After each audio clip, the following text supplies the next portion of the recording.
This episode was sponsored by Magic Monkey Films.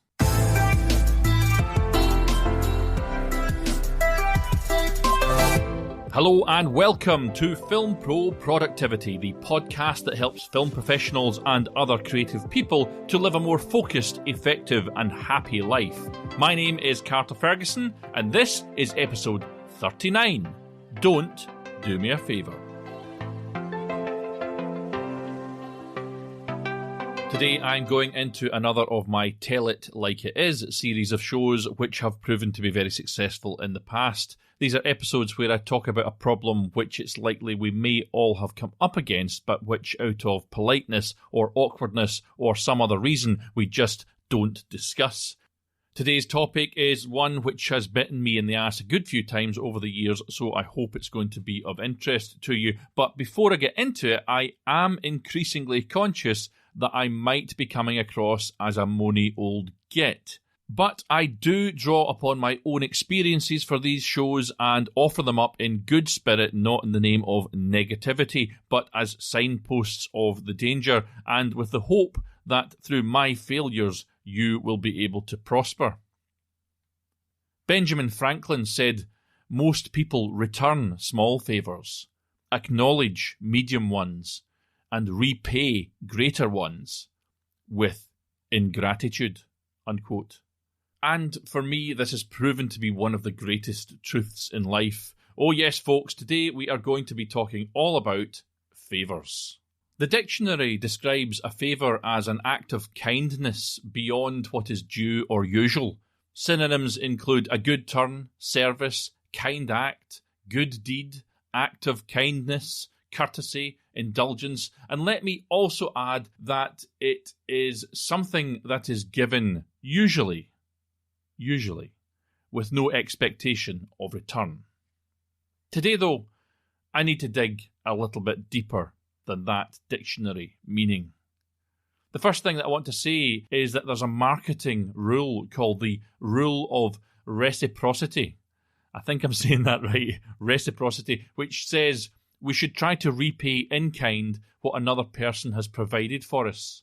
If someone buys you a birthday gift, therefore, or invites you to a party, you do well to remember to invite them or buy them one in return. This isn't necessarily because we are inherently good humans, but we feel obligated to the future repayment of favours, gifts, invitations and the like. In other words, reciprocity is a deeply ingrained human behaviour, and it would appear, in fact, that all people from all societies practice this rule. So, with a favour these days comes an unspoken inference for some people of a return of that favour. In fact, we often hear a response of, "I owe you one," when a favour is received. I just want to raise this here, as this is in fact where some of the muddiness in regard to favours is rooted. William Hazlitt said, "Our friends are generally ready to do everything for us, except the very thing we wish them to do," unquote.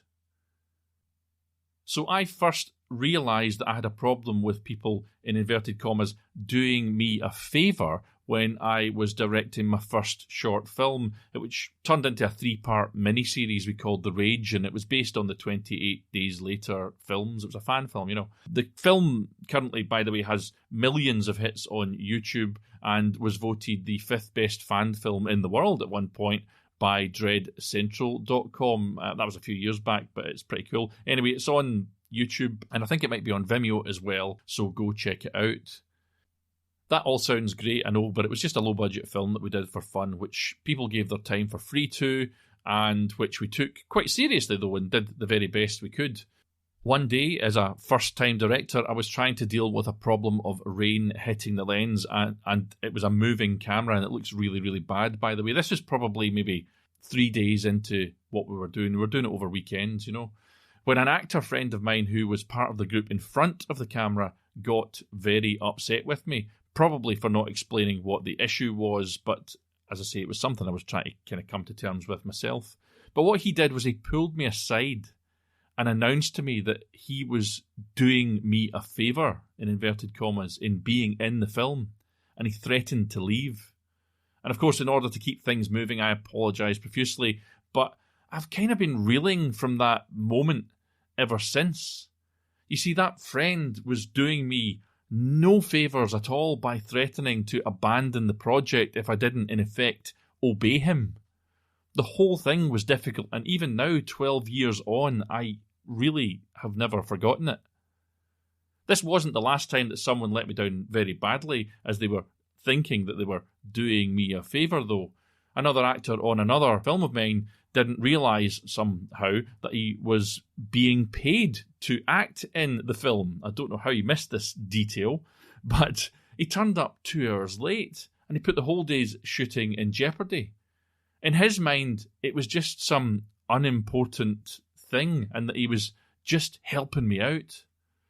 But anyway, I've realised through these happenings that I needed to introduce some rules to protect myself in future. And what I'm going to do in today's episode is share these rules with you. And you can do with them as you will. The first of these rules was based on the experiences that I've just described. And it is, never let anyone on board who thinks that they are just doing you a favour. As in my experience, they will let you down. And when that happens, they will be doing you no favour at all. Regular listeners will know that as a result of experiences such as this and many others, I've currently given up on making films, but for argument's sake, if someone wanted to come on to one of my projects now, whether a low to no budget or a commercial endeavour of some sort with fees attached, they would have to do so because they genuinely want to be involved, because it interests them or because it benefits them in some way. I no longer let anyone on board if they are doing me a favour. And if you do this, you're introducing a chaotic, uncontrollable element to the production which could cause you an immense amount of trouble in the long run. Things like this, as I never did have much of a budget, just made the whole thing even more difficult for me.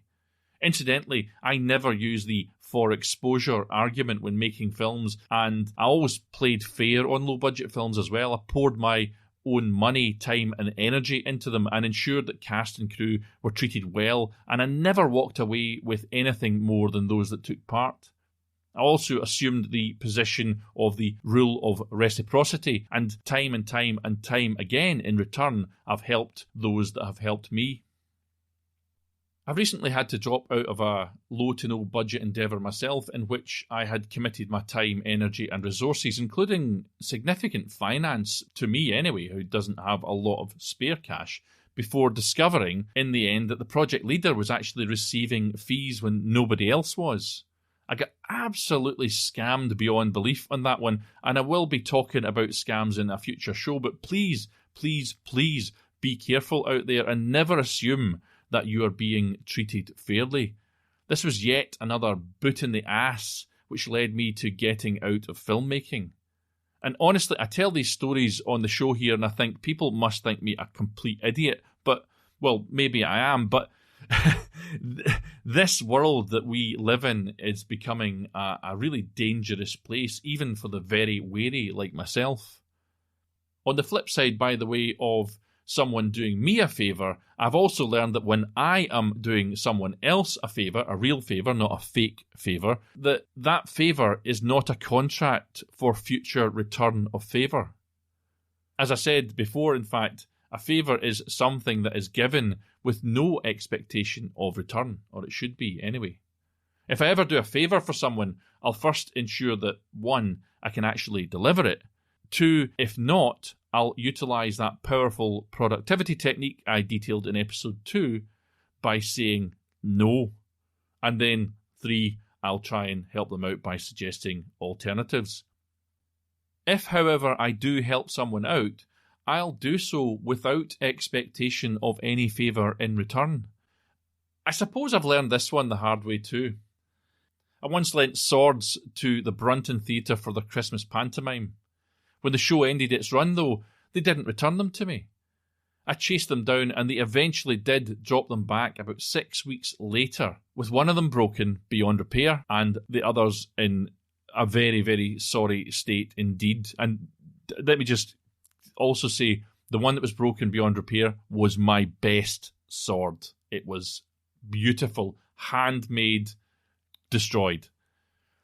That's how my favour of lending swords to them rather than renting them was repaid. A feature film I was second unit director on in Glasgow did something similar. I lent their art department a cracking blunted knife prop and an ID pass straight from the set of 28 weeks later. It had a value of like £200. It was an important thing to me, but I lent it to them and I never saw them again. That's how that favour was returned. I'll end this list of my stupidities or my mistreatments by saying that I lent a prop pistol to the Oran Mor, a theatre in Glasgow, for a show of theirs. They chased me down. Oh, could you help us? Could you help us? I eventually helped them. And this is maybe 6 years ago, something like that. And they repaid that favour by losing it and never paying me for its loss. I did get the director and they said, I'm sorry, but it's gone. They didn't even offer a repayment. Like so many losses over the years, though, usually in padding that I've bought for actors or productions, I wrote that loss off. I, in effect, bankrolled their unprofessionalism and they likely went off to fuck up someone else's goodwill. And if I list any more examples or list the number of freebies I've done for companies that later turned out to have budgets, etc., that I didn't know about at the time, you will think me to be an even bigger idiot than you did think a few minutes ago. A kind idiot, but an idiot nonetheless, and you would have been 100% correct. For years, I was that idiot, but no longer. Let me reiterate that the second rule I now have about all of this is doing someone a favour is not a contract for future return on that favour. And it's also not a guarantee of any kind of future re-employment if you give someone a special deal on a freelancer daily rate or something like that, or even of return of any respect that you think you might be given for doing them a good turn. If you get your head into this space that they're going to owe you something, then you are setting yourself up for future disappointment. So my third and final rule is that if I ever lend someone something, for example a film production, that an individual, an actual responsible human being, must sign for it. They must acknowledge its value and they must guarantee to take care of it or pay for it if it gets broken. More ideally, they should in fact rent it from me with a daily or weekly rate and an acknowledgement of its value that they will repay if they lose or they break it, or pay extra rent if they return it late. It's amazing how having a daily or a weekly rate on something, how quickly things that have been loaned out get returned to you. Bryant McGill says that giving is the master key to success in all applications of human life. So keep on giving back and helping others. This is not an episode telling you to deny kindness or dismiss compassion or even to avoid risk. Far from it. Kindness is a passport that opens doors and fashions friends. It softens hearts and moulds relationships that can last lifetimes. Joseph B. Wirthlin, unquote. But with all that said, though, I do hope that my 3 rules will be helpful to you as you navigate your life and work. These are just my rules. I've not taken these down off of some other website or whatever. They're my rules, but you might find them helpful in protecting you as you work as a freelance professional out there. The rules again are: never let anyone on board who thinks that they are just doing you a favour. 2, doing someone a favour is not a contract for future return of favour. And 3, if you ever lend something that an individual, an actual responsible human being, must sign for it, acknowledge its value, and guarantee to take care of it or pay for it if it gets broken. And as I said earlier, the extension to that is just rent them it, don't give them it. Your call to action today is to simply consider what I've been talking about and take it forward into your life. Can you remember a time when one or all of these things have happened to you? Just make a deal with yourself not to let it ever happen again. As freelancers, creative people, or just as human beings, we often do favours for people out of some form of desperation. Perhaps we think it's going to lead to work, for example, is a key thing, I think, when you're starting out. Or maybe we just do a favour to be liked more or to be part of the in-crowd, or because we are desperate to make the best impression or to feel more wanted or appreciated.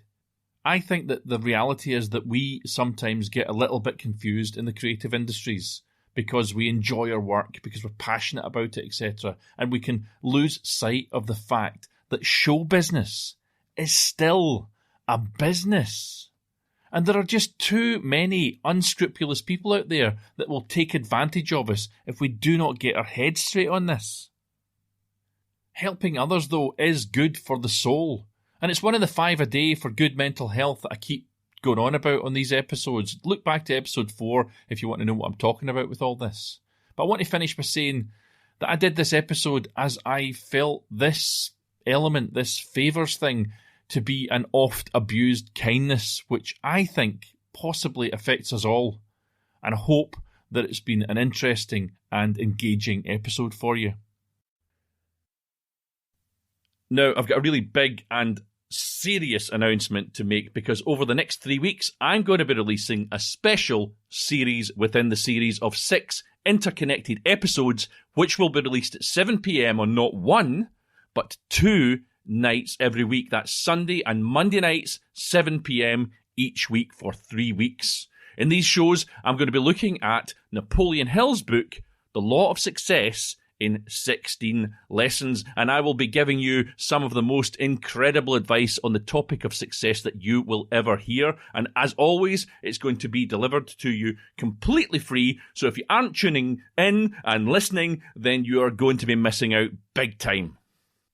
As you know, I try to make these shows as accessible as possible to everyone, but this mini-series in particular will be very accessible to anyone from any walk of life. So if there's a time to tell your friends to listen to this show, it is now.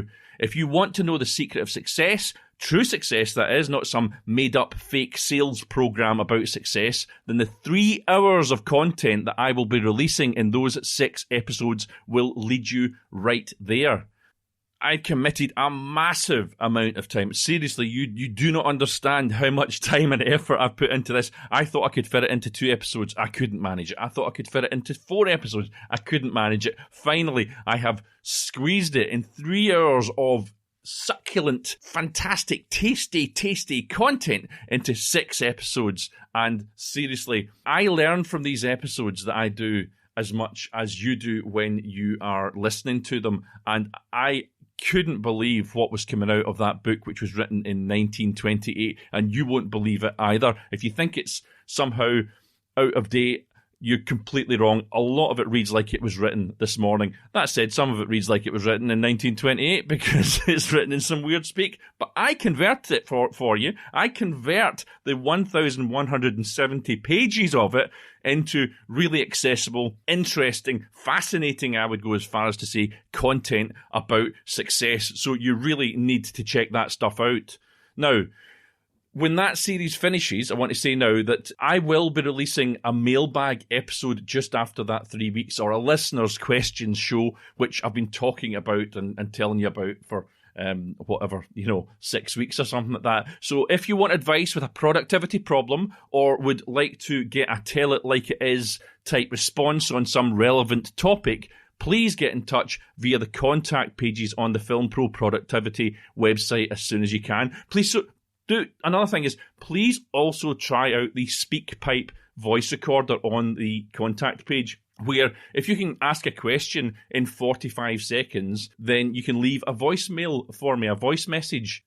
And on that topic, it had been so long since I'd actually received a message through SpeakPipe that I checked it the other day that it was still working, and it does work, and I'd love to hear from you on it. There's something really fantastic for me as a podcaster, hearing the voices of the people that are listening to the show coming back. And I might just use a clip of your voice in the show as well. I'm not sure. Let's see what you come up with. And you can access it, incidentally, really, really easily. Try accessing it through your phone, for example. Surf via your phone's browser to the website's contact page, which is something like www.filmproproductivity.com/contact. I think that's exactly it, in fact, and hit start recording on the orange SpeakPipe button. SpeakPipe is the name of the app I use to make this work. And you're off, basically. And if you don't like what you've just recorded, you can hear it back and you can cancel it and record a new message, which is maybe giving your question a little bit clearer.